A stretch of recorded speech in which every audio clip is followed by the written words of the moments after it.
I'm here with Dr. Group, who's an expert in GMOs, and one of the biggest questions I get in my inbox every single day when I look is how do I avoid GMOs, and specifically when I'm going to the grocery store, what can I buy that's GMO-free? Well, we're going to talk about what you're actually going to find in the grocery store, which products are most likely to contain GMOs, and then how to avoid them. So first of all, Dr. Group of Global Healing Center, we're running the Monsanto Video Revolt together, and tell us a little bit about, first of all, is it even possible to avoid GMOs? It is possible to avoid GMOs, and it's something that every family should do. I mean, they should go through their refrigerator, they should go through their cupboard, and the number one thing they should look for is anything corn. If it's organic, then it's GMO-free. But if it's not certified organic, then they're going to need to go through and look at any high fructose corn syrup, anything made from corn, any corn meal, corn chips that most people have. The main thing is you want to avoid anything made of corn. That's the number one. And that's exactly right. I have a list here of stuff I published on Natural Society. The number one food item that is genetically modified is corn.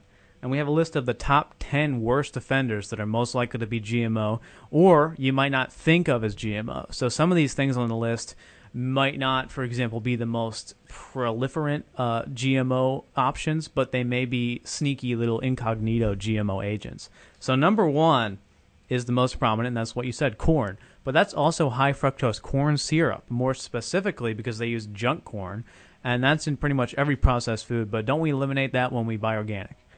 You do eliminate that when you buy organic. I mean, there might be some cross-contamination that we just haven't figured out yet, but for the most part, you do eliminate that when you buy organic. But let me just take that corn situation one step further.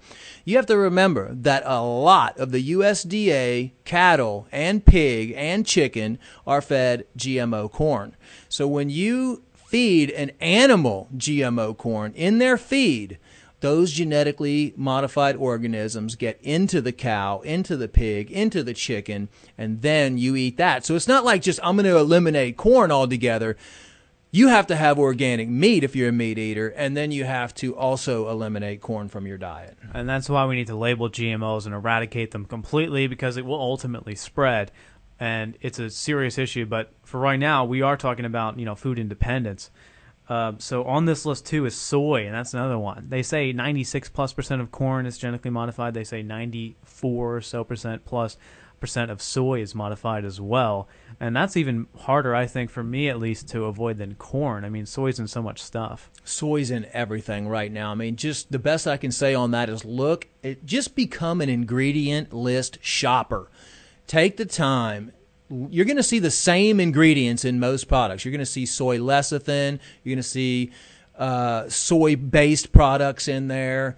If it says soy anything on the label and it's not certified organic, just don't buy it. I mean, I'm a big proponent against soy, whether it's certified organic or not, just because I know from all my research and from dealing with people who have switched over to soy because I think it's a good alternative to meat.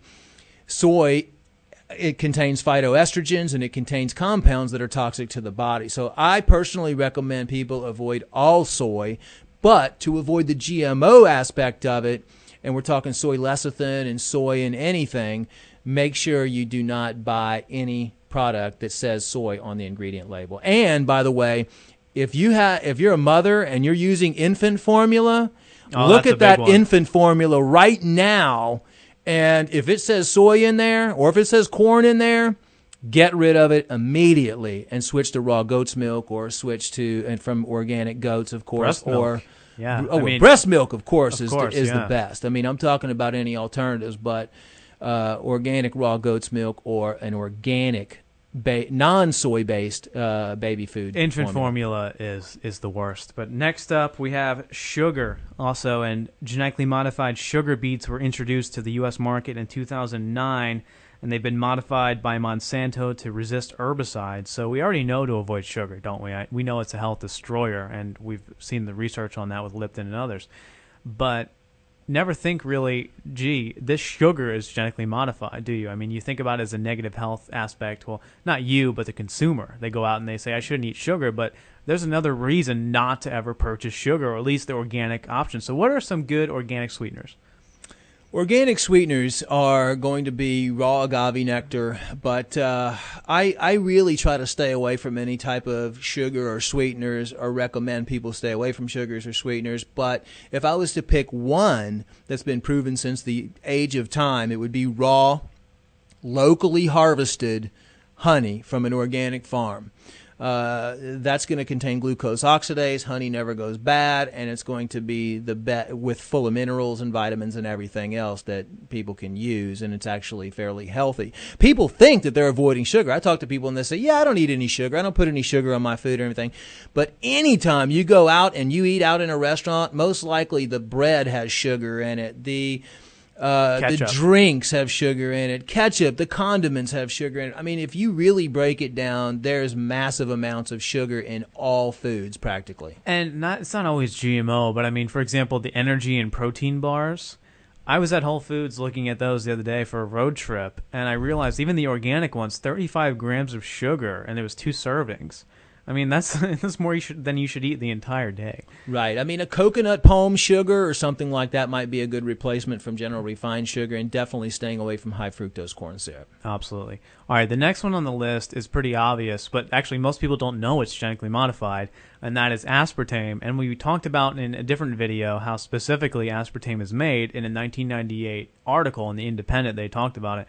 They actually take the bacteria, genetically modified bacteria, and then take the feces, the poop of the bacteria that is also genetically modified, and then grow the aspartame on that. That's from a Monsanto employee. So Monsanto is at the root of aspartame as well. So anyone who thinks, oh, it's just an alternative, sugar-free sweetener and it's just amino acid branched chain, it's not. It's genetically modified from feces of bacteria. So I think that's an obvious one.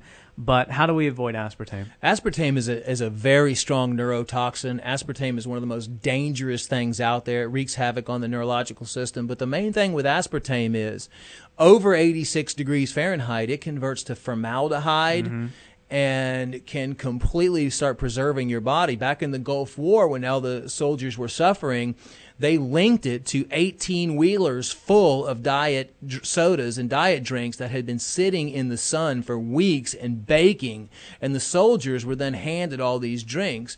And the ones from those divisions they tracked it back started coming down with Gulf War syndrome and started preserving their bodies from the inside out. So aspartame is extremely dangerous and should be avoided.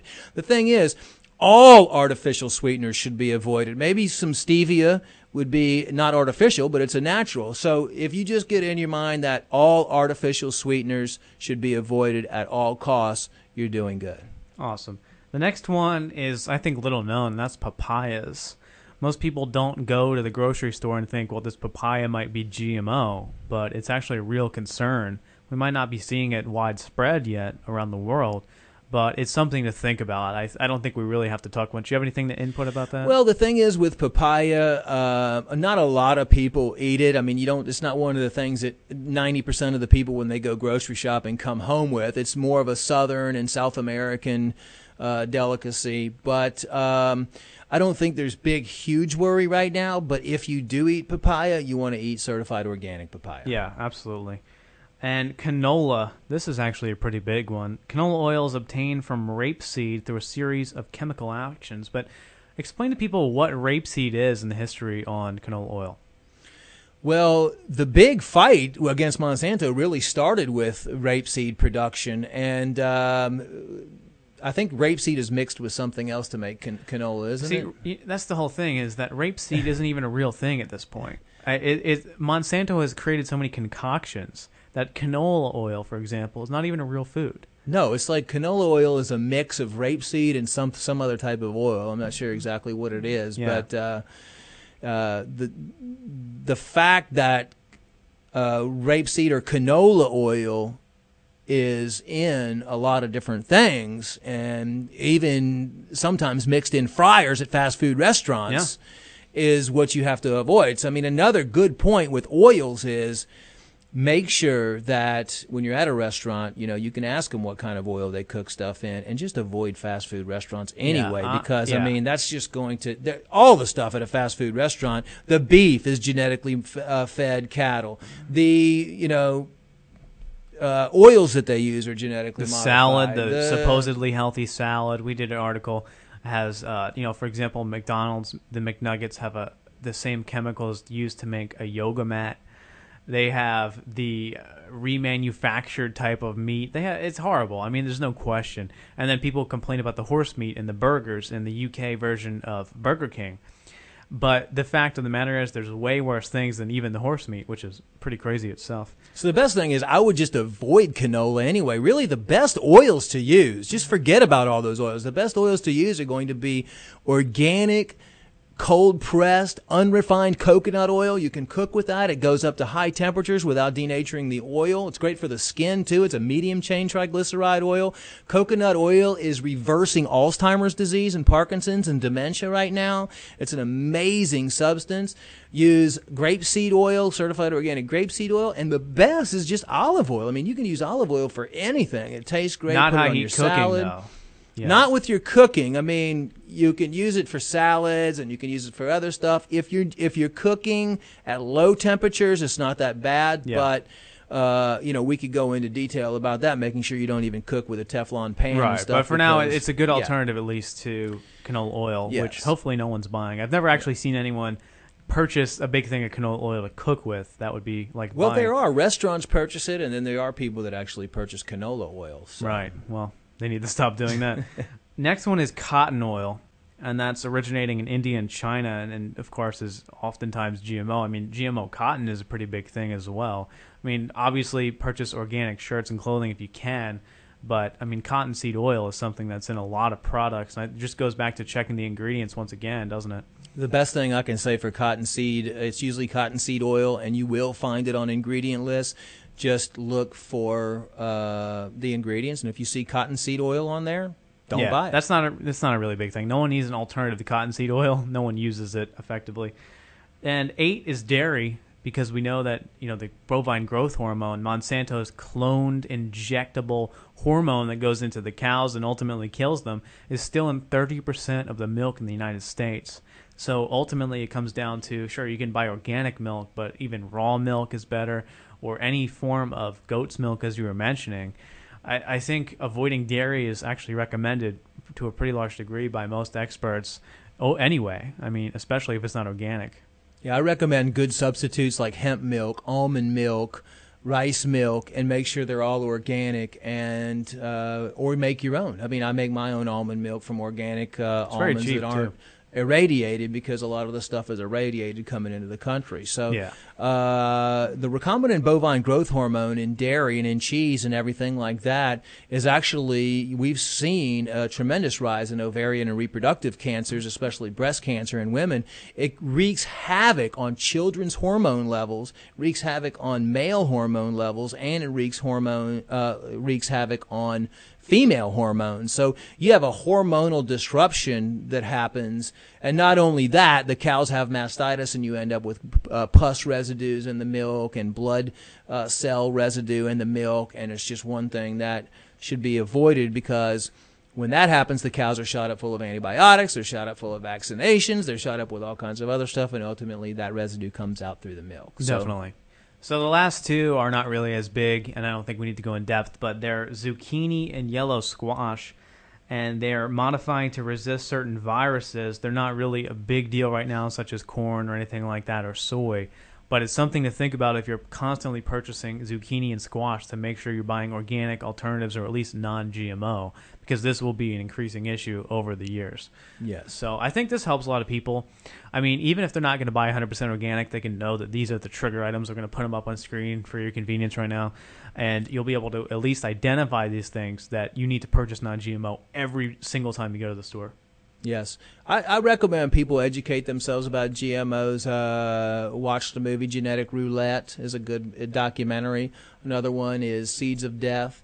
You can watch both of those for free on YouTube, and that'll give you a good understanding on GMOs. And also, Anthony, I recommend everybody watch our video that we did on how to detoxify your life of GMOs and how to detoxify your body of GMOs. We'll put that link up on the screen right now for people to click on too. And also participate in, of course, the Monsanto Video Revolt, July 24th, or MonsantoVideoRevolt.com. Learn the information. Upload your videos against Monsanto. Thanks a lot for watching, and we're going to do another video real shortly here on some more information. Thank you.